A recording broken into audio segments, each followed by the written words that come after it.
In a revealing conversation on Drink Champs, Common shared how Dennis Graham, Drake's father, played a pivotal role in resolving the tension between him and Drake. The beef between the two rappers, marked by tracks like Sweet and Stay Schemin', had its origins in the early 2010s.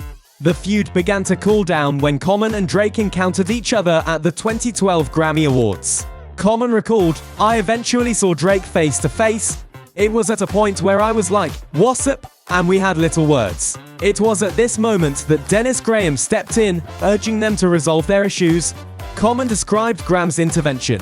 "His father was there and was like, 'You'll need to squash this.' And I was like, 'Man, this is an elder talking to me. This is this man's father.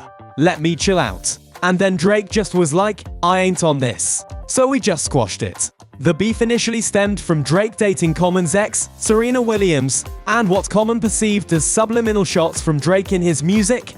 "I felt like Drake was sending me a couple of shots, subliminals," Common admitted. "I don't know what motivated him to send me some shots, but I think what for sure had me, if I'm just being real, like, we mess with one of the same girls. Wars happen over women. That's just what it is." Despite the personal nature of the conflict, Common was open to reconciliation. He noted, "Even if it was some subliminal disses, I said what I had to say. Right now, we're saying we squashing it. We're good." In a previous interview with Cabby Richards in 2012, Common elaborated on their reconciliation. He described the face-to-face conversation as positive and respectful.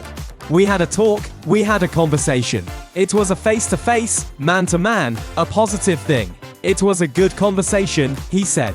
"I've learned to respect him even more. I already thought he was a talented guy, but just from the conversation we had, I hold even more respect for him." Common emphasized that the conflict was never meant to be destructive. "It was a hip-hop battle to me. I had to put all of those things into hip-hop. I gave him a pound, gave him a boom, and it was all love." This story of how Dennis Graham helped mediate between Common and Drake highlights the power of respectful communication and the influence of wise elders. In the often heated world of hip-hop rivalries, it's refreshing to see a resolution based on understanding and mutual respect. Dennis Graham's role in encouraging both artists to settle their differences underscores the importance of community and family in guiding such decisions. Common's openness about the origins of their beef centered around dating the same woman and perceived subliminal shots reveals how personal issues can often fuel public disputes. His willingness to admit his own motivations and approach Drake face-to-face for a resolution demonstrates maturity and a deep respect for the culture of hip-hop. Their reconciliation, which evolved from potential animosity to mutual respect, serves as a powerful reminder that even the most intense conflicts can be resolved through direct conversation and empathy. This narrative adds depth to both artists' legacies, showcasing that behind the bravado and lyrical battles, there is room for understanding and growth.